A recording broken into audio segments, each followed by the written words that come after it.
Do you want to change the world? Do you want to do something that's going to affect the entire world, your community, your country, your neighborhood, your family, your life?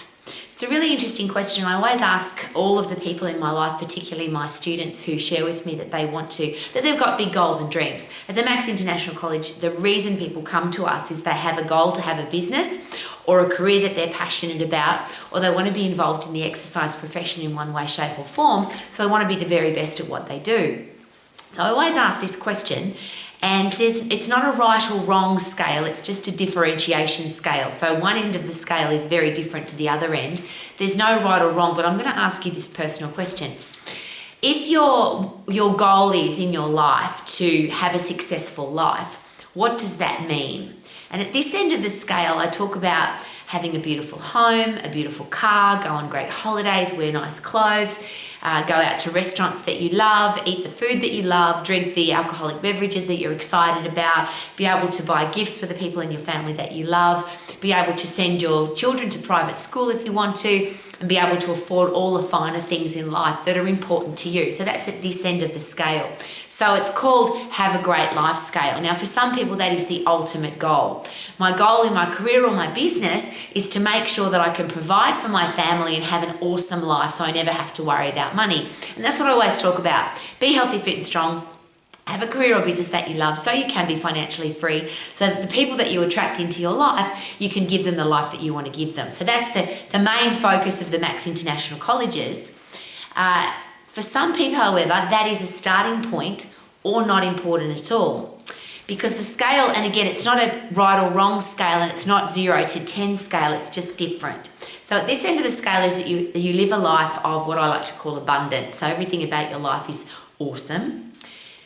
The middle of the scale is that you are changing your community, your country, the area close to you. So you're doing something, your career or business or the thing that you're passionate about is adding massive value to, for example, your country.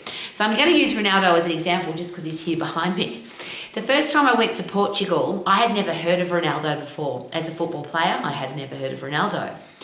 When we got off the plane, there was big posters of him everywhere in the airport, and at the bank, and at the post office, and at the hotel. Everywhere we went, there were these amazing photos of Ronaldo. So of course, I asked the people of Portugal, who's Ronaldo? And I'd love you to imagine, if you can, the happiest, most passionate faces you've ever seen, or go like this: oh my God, it's Ronaldo! He plays football. In this beautiful, passionate, excited way, Ronaldo was adding massive value to Portugal, or the Portuguese people. So that would be the middle of the scale. So yes, I want to have a great life, but I also want to add massive value to the world around me, my personal world, my country, my community. If I go to this end of the scale, it's now about changing the entire world.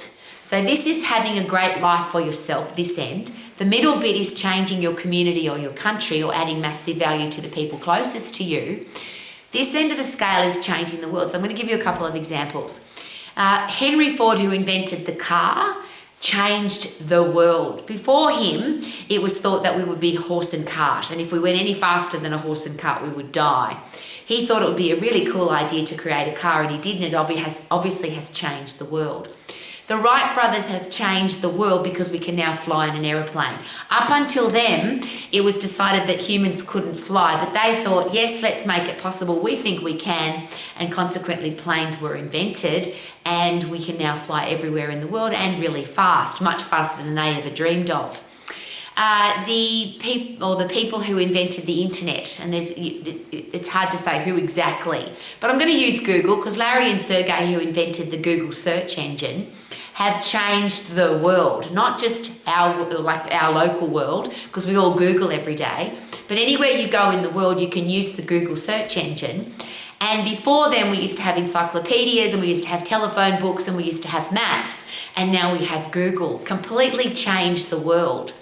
If you want to go into the technical arena, someone like Steve Jobs from Apple, he decided that you should be able to have at least 1,000 songs in your pocket. He wanted to bring music to the world easily accessible. Now, of course, we have Apple phones, and we have Apple computers, and we have lots of different Apple products now.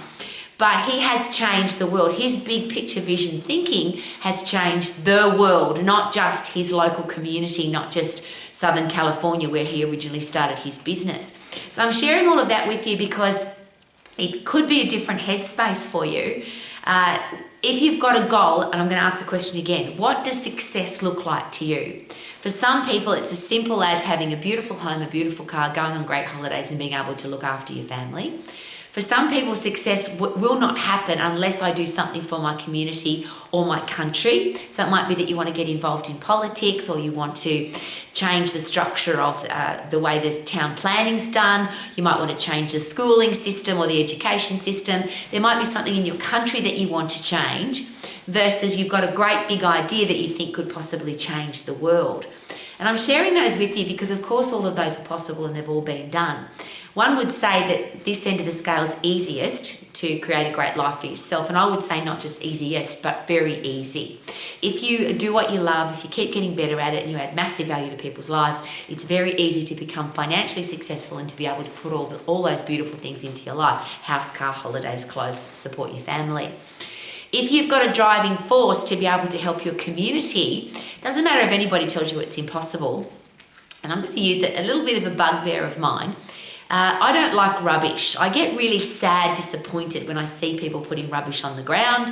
I get sad and disappointed when we talk about recycling and we talk about what we're doing with our rubbish, when there's some places in the world that do really exciting things with their rubbish.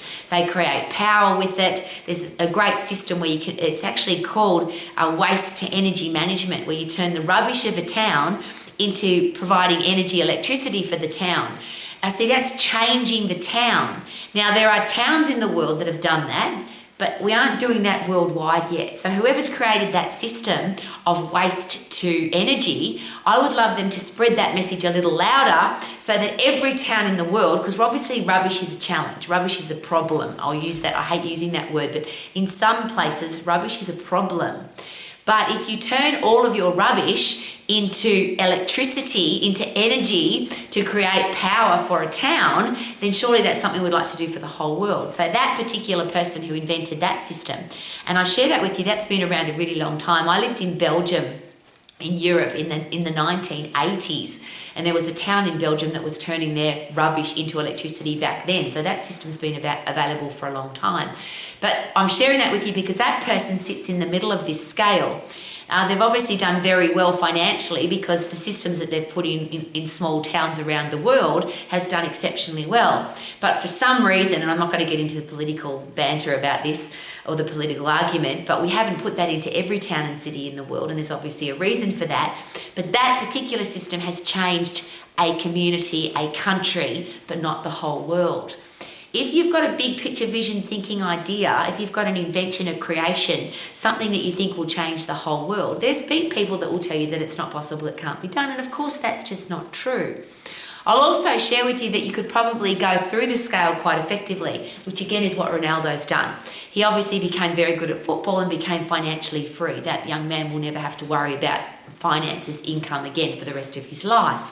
He became very valuable to Portugal, then he became very valuable to Manchester United, then he became very valuable to the Italian football teams. He's played in lots of different teams where he's added massive value.